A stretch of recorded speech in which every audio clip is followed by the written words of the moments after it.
நவ கிரகங்களின் அசுரகுரு என போற்றப்படுபவர் சுக்கிர பகவான். வாழ்க்கையில் மகிழ்ச்சி, சந்தோஷம், இன்பம் ஆகியவை இன்றி அமையாதது. இத்தகைய மகிழ்ச்சி, சந்தோஷம், மனைவி, குடும்ப வாழ்க்கை ஆகியவற்றை அமைத்து கொடுக்கக்கூடியவர் சுக்கிர பகவான். களத்திர காரகன் என திருநாமம் கொண்டவர். லட்சுமி தேவியை அதி தேவதையாக கொண்டவர். ஒருவருடைய ஜாதகத்தில் சுக்கிர பகவான் வலுத்திருக்க வேண்டும்.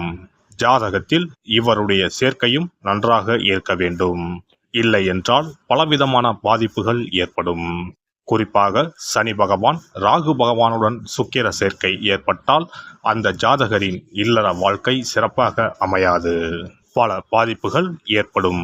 சுப கிரகங்களில் பார்வை இருந்தால் மட்டுமே பாதிப்புகள் சற்றே குறையும். நவ கிரகங்களில் அதிக ஆண்டுகள் தசையாக கொண்டவர் சுக்கிர பகவான். மொத்தம் 20 ஆண்டுகள். அவ்வாறு சுக்கிர பகவான் ஒருவரின் ஜாதகத்தில் மத்தின்ப வயதில் வந்து பலமாக இருந்துவிட்டால் அந்த 20 வருடமும் அவர் குபேர சம்பத்துக்களை அடைவார். லட்சுமி யோகத்தை முழுமையாக அடைவார். அப்பேற்பட்ட சுக்கிர பகவான் மே மாதம் 19ஆம் தேதி, அதாவது வைகாசி மாதம் 6ஆம் தேதி மேசமனையில் இருந்து ரிஷபமனைக்கு இடப்பெயர்ச்சி ஆகிறார். தனது சொந்த வீட்டில் அமர்ந்து ஆட்சி பலம் பெறுகிறார். குருவோடு சேர்க்கை, சூரியனோடு சேர்க்கை, புதனோடு சேர்க்கை என இந்த பெயர்ச்சியில் ஏற்படுகிறது. மே மாதம் 19ஆம் தேதி முதல் ஜூன் மாதம் 12ஆம் தேதி வரை 24 நாட்கள் சுக்கிர பகவான் ரிஷபராசியில் சஞ்சாரம் செய்ய இருக்கின்றார். இந்த பெயர்ச்சியால் பெண்களே அதிக அளவில் நன்மைகள் அடையப் போகின்றனர். ஆசைப்பட்ட ஆடை ஆபரணங்களை வாங்கி குவிப்பீர்கள். அடைபடாத கடனை அடைத்து நிம்மதி அடைவீர்கள். அடையில் உள்ள பொருட்களை மீட்க அரிதான காலகட்டம் இதுவாகும். இனி உங்கள் ராசிக்கான பலன் என்ன என்பதனை பற்றி காண்போம்.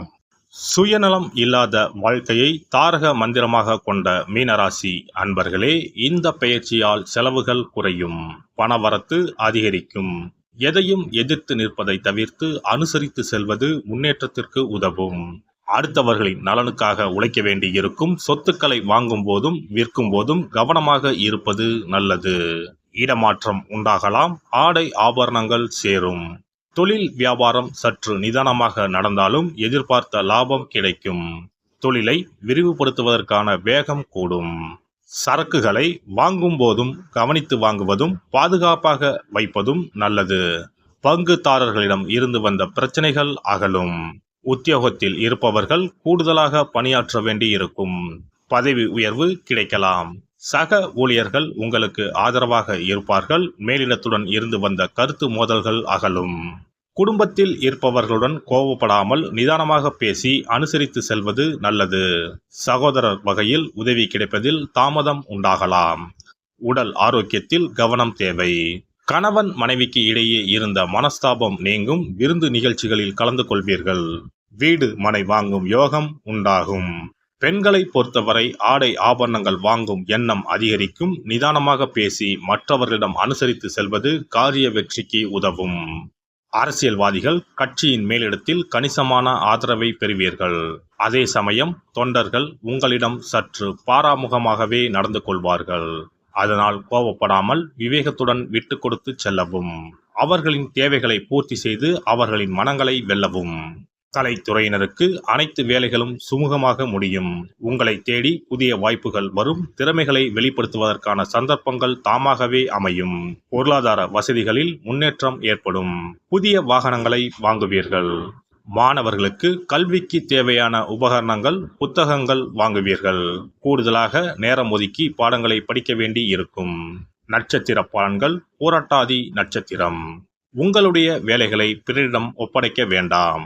சரியான மனிதர்களை இனம் கண்டு கொள்வீர்கள். தங்கள் பணிகளை சரியாக செய்து முடிப்பீர்கள்.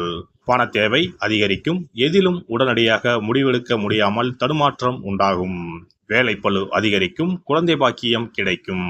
உத்திரட்டாதி நட்சத்திரம். நீங்கள் விரும்பிய பொருட்கள் உங்கள் வீடு தேடி வந்து சேரும். கர்ப்பிணி பெண்கள் மன உளைச்சலும் சோர்வுக்கும் ஆளாகலாம். உங்களது கோரிக்கைகளும் ஆசைகளும் நிறைவேறும். அலைச்சல் அதிகமாக இருக்கும். எந்த வேலையானாலும் நீங்களே நேரடியாக செயல்படுவது நல்லது. புதிய பதவி கிடைக்கும்.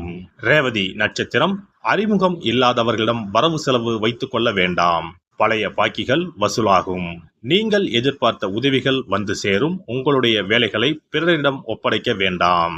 மனிதர்களை இனம் கண்டு கொள்வீர்கள், தங்கள் பணிகளை சரியாக செய்து முடிப்பீர்கள். குலதெய்வத்தை தீபம் ஏற்றி வணங்கி வருவது குழப்பத்தை போக்கும், செல்வம் செல்வாக்கு உயரச் செய்யும், தடை தாமதம் நீங்கும். இனி சுக்கிர பகவானின் அருளை முழுமையாக பெற வெள்ளிக்கிழமையில் செய்ய வேண்டிய வழிபாடு என்ன என்பதனை பற்றி காண்போம். வெள்ளிக்கிழமை என்பது தெய்வ வழிபாட்டிற்கு உரிய நாளாகும். அதிலும் குறிப்பாக மகாலட்சுமியை வழிபடுவதற்கு சிறப்பான கிழமையாக கருதப்படுகிறது.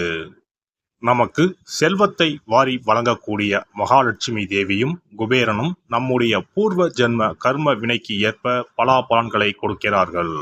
அதை அனுபவிக்க செய்யும் பொறுப்பு சுக்கிர பகவான் பார்த்துக் கொள்கிறார். ஒருவர் செல்வந்தராக இருப்பதற்கு ஜாதகத்தில் சுக்கிரன் அருள் கட்டாயம் இருக்க வேண்டும். சுக்கிரனுடைய அருள் பெற வெள்ளிக்கிழமையில் சுக்கிரஹோரை வரும் நேரத்தில் இவ்வாறு வழிபாடு செய்தால் சுபபோக வாழ்க்கையை அனுபவிக்க முடியும். ஒருவருடைய ஜாதகத்தில் சுக்கிரன் நீச்சம் பெற்றால் உடல் ரீதியான ஆரோக்கிய ரீதியான பாதிப்புகள் ஏற்படும்.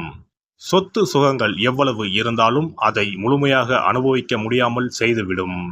பெரிய பெரிய பணக்காரர்களை எடுத்துக்கொண்டால் அவர்களிடம் எவ்வளவு காசு கொட்டி கிடந்தாலும் சுக்கிர தசை இல்லை என்றால் அவ்வளவு பணமும் வீண் விரயமாகத்தான் போகும்.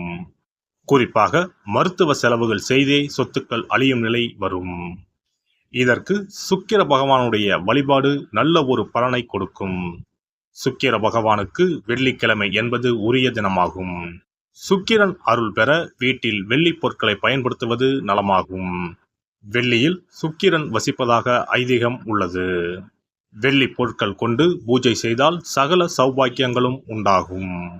சுக்கிர வழிபாடு செய்ய நினைப்பவர்கள் காலை 6 மணி முதல் 7 மணி வரையிலான காலம் சுக்கிரஹோரை ஆகும். அதனை தவறவிட்டால் மதியம் 1 மணி முதல் 2 மணி வரை சுக்கிரஹோரை நிகழ்கின்றது. அதையும் தவறவிட்டால் இரவு 8 மணி முதல் 9 மணி வரையிலான சுக்கிரஹோரை நேரத்தில் வழிபாடுகள் செய்து பயன்பெறலாம். இவற்றில் காலை 6 மணி முதல் 7 மணி வரையிலான முதல் சுக்கிரஹோரையில் சுக்கிர வழிபாடு செய்வது சிறப்பான பலன்களை கொடுக்கும். காலை முதல் மாலை வரை உபவாசம் இருந்து சுக்கிர பகவானுக்கு உரிய காயத்ரி மந்திரத்தை உச்சரித்து கல்கண்டு சேர்த்த சர்க்கரை பொங்கலை நைவேத்தியம் படைத்து வெள்ளை நிற பூக்களால் அர்ச்சனை செய்ய வேண்டும். சுக்கிர தசை நடப்பவர்களும் சுக்கிரன் நீச்சம் பெற்ற ஜாதகக்காரர்களும் இந்த வழிபாடு செய்வது சிறப்பான பலன்களை கொடுக்கும்.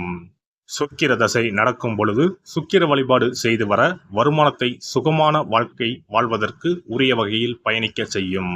வீடு நிலம் வாங்குவது, ஆடம்பர பொருட்கள் சொத்துக்கள் போன்றவற்றை வாங்க வைக்கும். அதுவே சுக்கிரன் நீசம் பெற்ற காலத்தில் இந்த வழிபாடு செய்பவர்களுக்கு வீண் விரயங்கள் இல்லாமல் ஓரளவிற்கு வறுமையிலிருந்து பிழைக்கச் செய்யும். வெள்ளிக்கிழமையில் நவக்கிரக கோவிலுக்கு சென்று சுக்கிர பகவானுக்கு வெள்ளை வஸ்திரம் சாற்றி வழிபாடு செய்யலாம். வெள்ளை நிற நைவேத்தியங்கள் தயார் செய்து கோவிலில் வரும் பக்தர்களுக்கு தானம் செய்யலாம்.